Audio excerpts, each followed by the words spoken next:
for a second I was like, did I break Paul? That's what I wanted to say. I was like, damn it. I should have said, did I break Paul? But I was like, it's all good yeah, though. yeah, there was I that mean, it's like slight. you were like you were asking me something that I already said. I was like, Yeah, yeah, I you threw that poor deer in front of the truck, man. Paul's just like, yeah. I guess what I was trying to say, I could have worded it better. I was trying to say, like, how do you think we should pare it down if we could? You know what I'm saying? Like that's uh, what I was trying to say, but it didn't come yeah. out that way. All right. Now I'm gonna end the recording because I thought something funny was about to happen. Hit you with another one of them old phenomenal shits.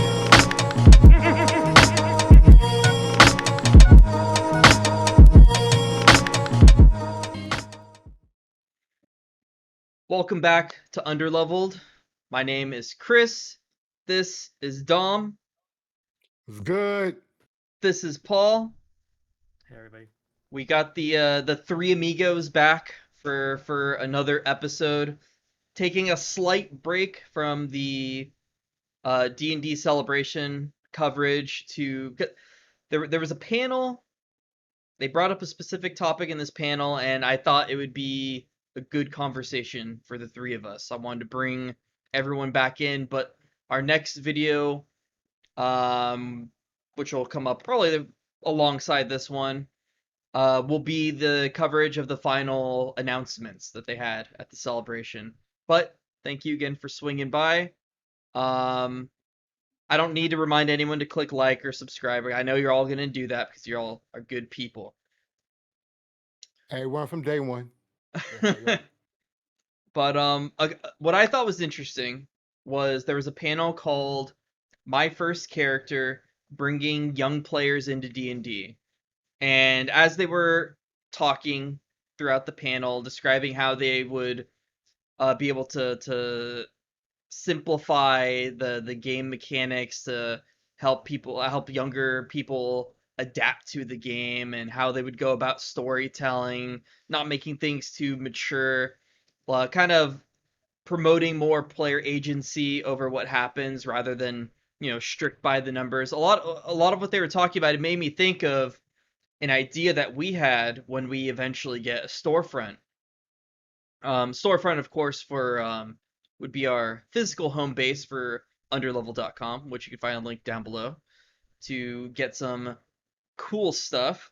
But we had talked about when we got a storefront that we wanted to have like after school programs, like stuff that we can do to kind of give back to the community a little bit and to help, um, in this case, youth. I know we all talked about it, but Dom, kind of give a rundown, like what the general idea. And we don't want anyone ripping us off, so don't go into too much detail. But what's the general idea of what we wanted to do with the after school program? So the whole thing is we want to make sure that kids don't feel left out, right? Because our whole thing is about creating community.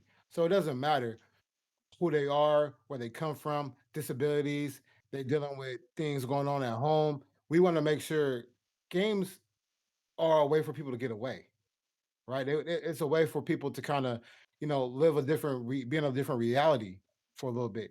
So our goal is to extend that out to kids. Even if if they're on the autism spectrum, if they have, specific learning disabilities, we want to create a space, no matter what kind of kid, no matter what kind of background they are, no matter what, where they can come and just kick it and learn games. Like being introduced to Dungeons and Dragons from an early age, there's you do problem solving, right? Because you gotta really think about how to solve these games. There's storytelling involved, so you can become a good writer. There's planning, teamwork, working with other people. So there's so many different skills that this kind of thing teaches.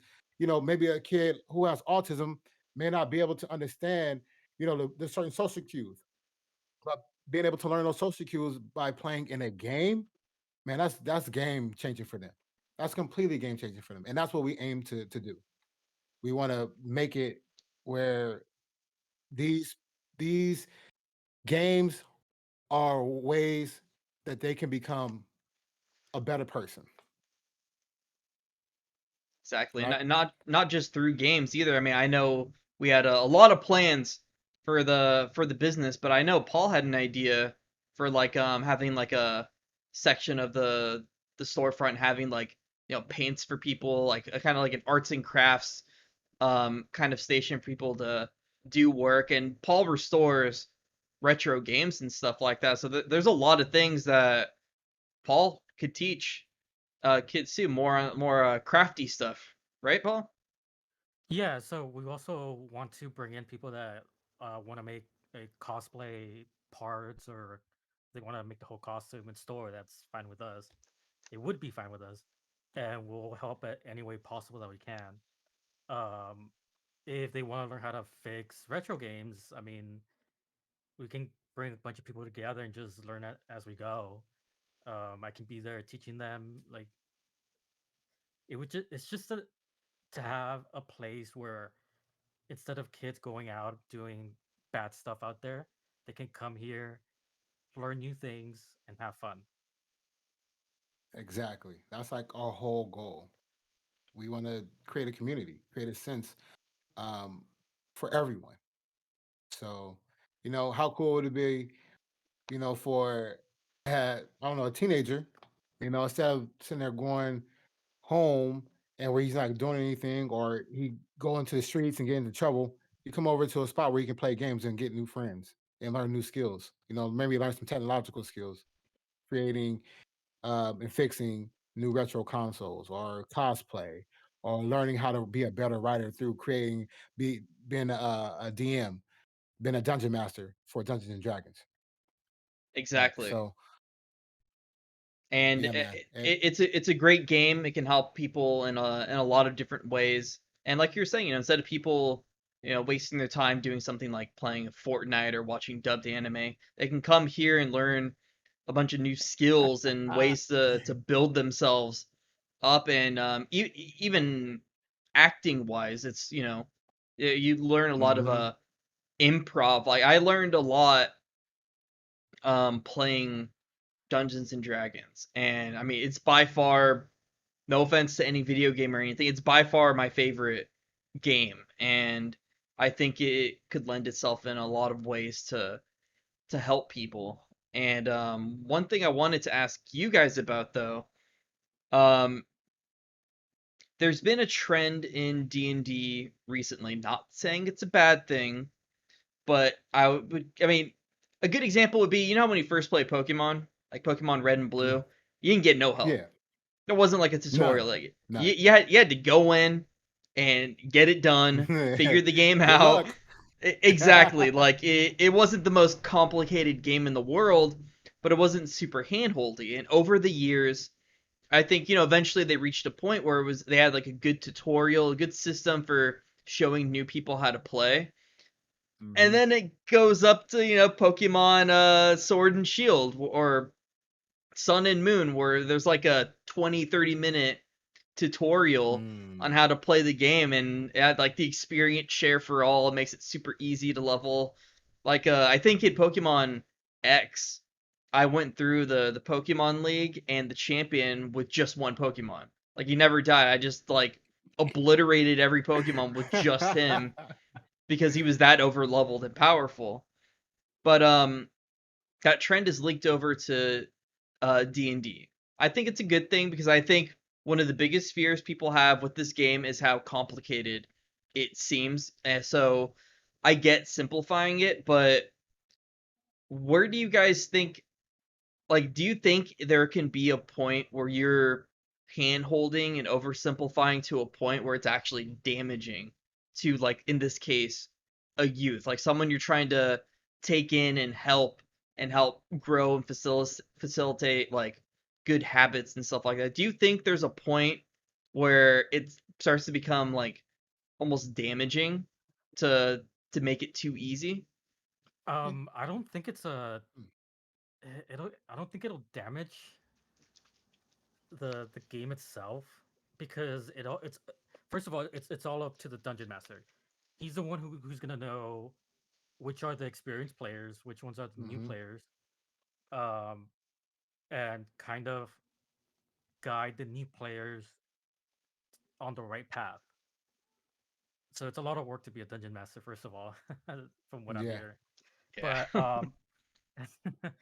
But but a lot of people are really put off of playing Dungeons and Dragons because they don't know what to do, and sometimes they get criticized, and they don't want to play anymore because they're new. They don't know what to do, and people don't want to guide them, like give them hints or try to help them out.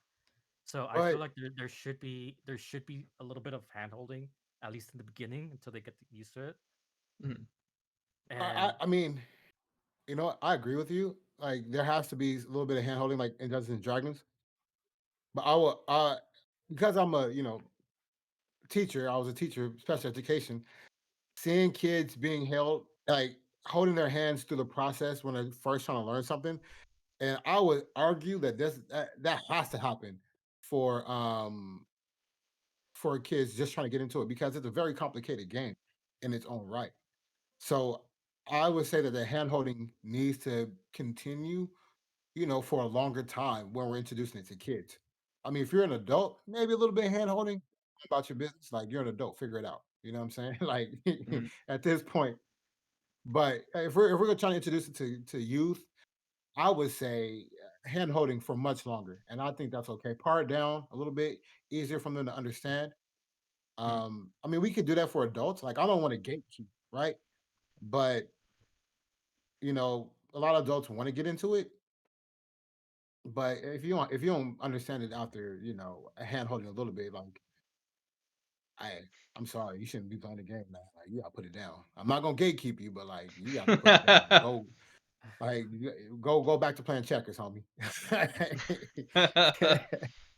I feel you on that. Just I saying. think I think my concern with it is from like personal experience when I went into D&D, um it was at a point in my life where it was a bit harder for me to learn things and to focus and stuff like that.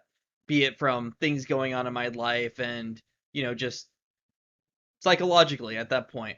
So I had a lot of hand holding. They made the game really easy for me, and eventually I branched off to go play with other people.